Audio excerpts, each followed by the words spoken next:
evening, guys. Glad to have you back with us.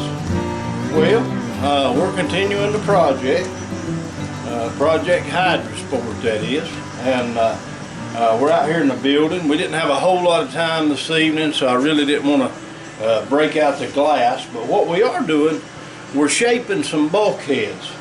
And it's sort of the same idea that you get, or that we done earlier when we done the stringers. But I'm going to bring you in and let you see what we're doing, how we've progressed. Everything's doing pretty good. I had a little bit of problem. Just so you know, I want to make sure that any mistakes that I make, that you're going to be able to make corrections as you proceed with your project. But at any rate, so I've developed on my third layer of glass, on my stringers, on my vertical surfaces for the most part, I started to develop, let me cut back. First layer, got it on there, got it saturated well. We know we got enough resin in it. It's totally see-through on our plastic. We put it in place, we start rolling it out. We roll the fiberglass out, everything works perfect. You know, I mean, I'm fighting it, but it's working great. Long set time on this slow resin. At any rate, so everything's going well. And second layer, we get it on there, and I'm having to wait some time, and we're having to sand on some occasions, and sometimes we can come back within, 8-12 hours and put another coat on. But at any rate, so we get the second layer laid up, it's doing well, and I've tried it different ways. I've tried it putting layer after layer on. I've tried waiting a little while and putting another layer on. I've waited 24 hours and sanded and put another layer on. For whatever reason, and it's just my ignorance, I started to develop some small air bubbles that would get under the glass, especially where two layers come together and there was a little gap here. And man, I would roll it out and it would look great, and 30 minutes later they'd come back.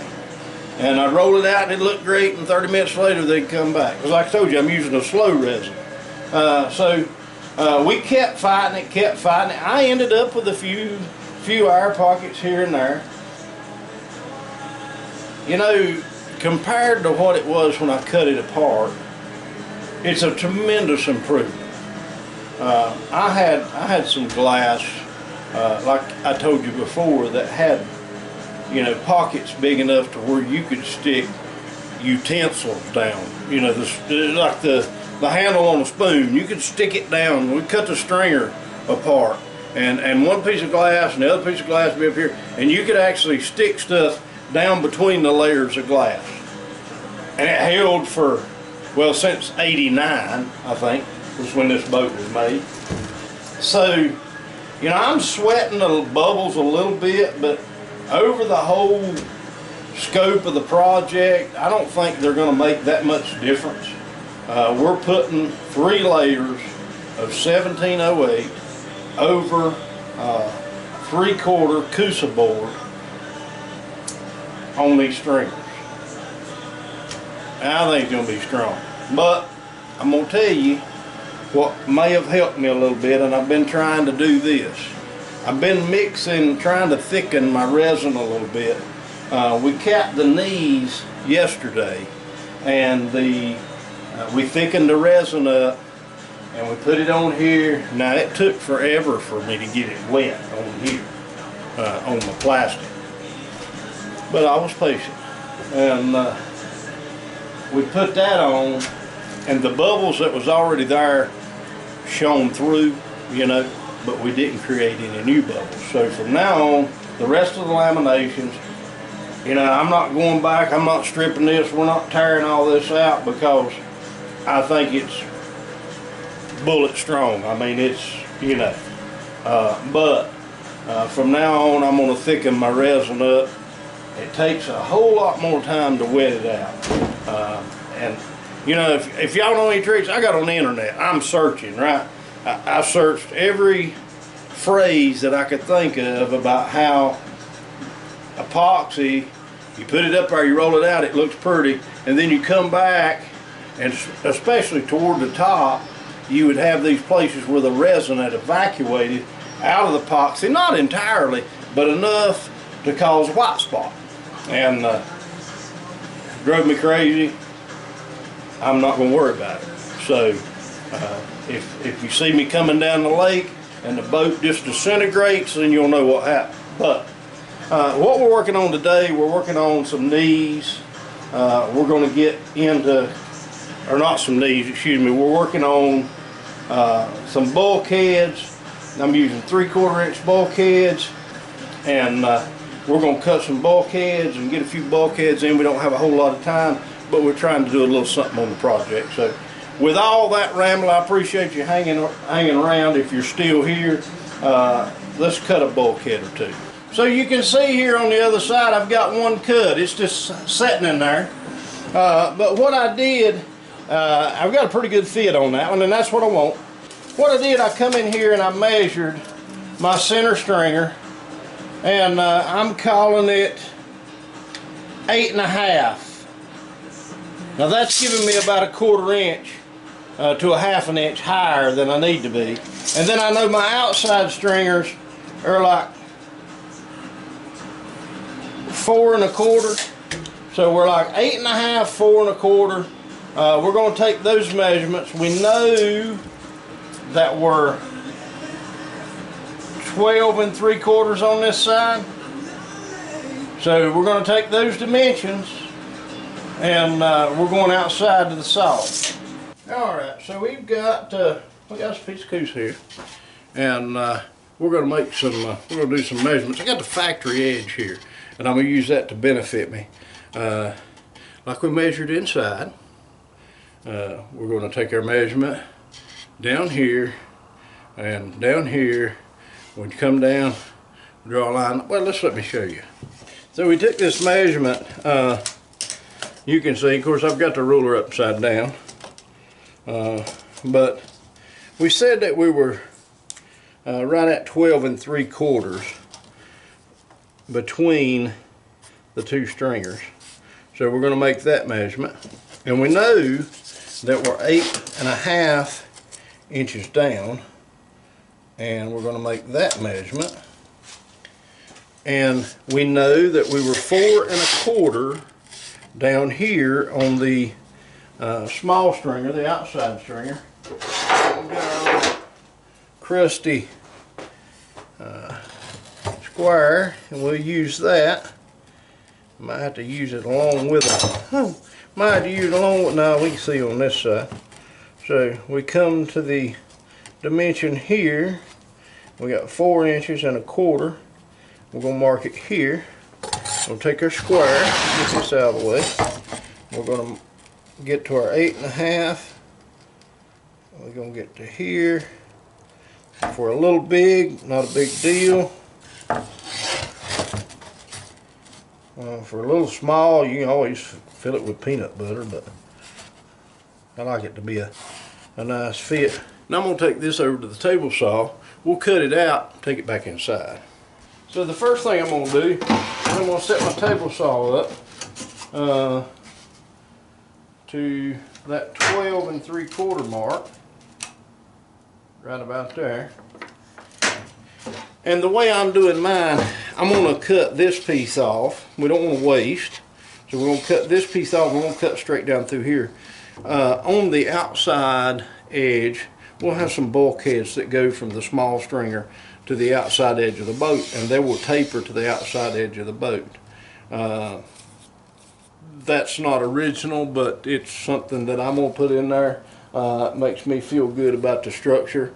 So we'll use these small pieces. You can see I've got one left over here. We'll use these small pieces for the small bulkheads. Like I said, this stuff's expensive. We're trying not to waste any of it.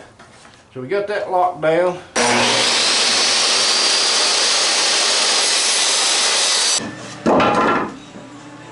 Now I'm absolutely in love with the way that this Cusa board works. I mean, it is really it's really hard to beat as far as workability. Yes, will it itch you if you don't wear gloves? It will. So will anything else to do with fiberglass seams. Do you need to wear protection? You know, really you should when you're cutting wood as well. So that's not a big deal. But this stuff it sculpts so well. And they're not, I mean, I don't have no sponsors. You know they're not paying me to say this, but at any rate, like I said, I love this stuff. So what I'm gonna do, like I said, we're gonna put this in here. And see, I've got it too long already. We know that. So what we'll do, we'll trim it down. But the idea is I'm gonna take and I'm gonna place this down in here. I'm gonna put it against the bottom of the hull. And well, let me trim this a little bit off, and then we'll get it set. Alright, so we got it trimmed down, and we're leaving it a little bit loose because, like I told you, we still got to add some glass here before we actually permanently put these knees in. But we've got it in place. Pulling out the old Sharpie again, and we're going to go. This boat's got all these ribs and ridges on it, but we're going to hold it in place. I've done rounded the corner because I've got a fillet joint over there on that bottom side, and I'm going to bring my Sharpie right up the hole, and you'll look right here. You can see that high spot, that's where the Sharpie made the mark. We got to grind that out. So I'm going to show you how I grind it out. This is a little bit unorthodox, but hey man, it works pretty good for me. Alright, like I told you before, I don't know how mean this stuff is, but I know it is itchy. So we won't want to breathe it in. We're going to put some protection on here. I'm going to take you down here and show you this contraption.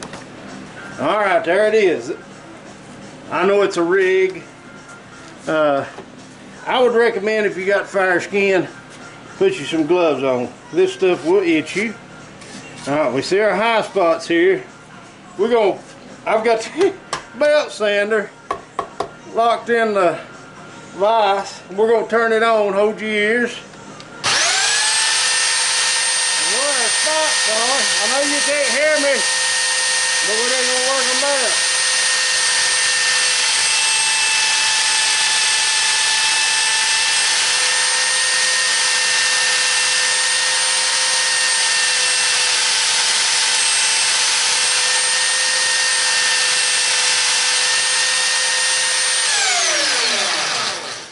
Alright, now hopefully, as you can see, we've got a shape now. We're going to take it back over here and give it another shot, and see if it fits. Alright, now we're going to take it and slide it right down in there again, hold it in position. Get our Sharpie out one more time.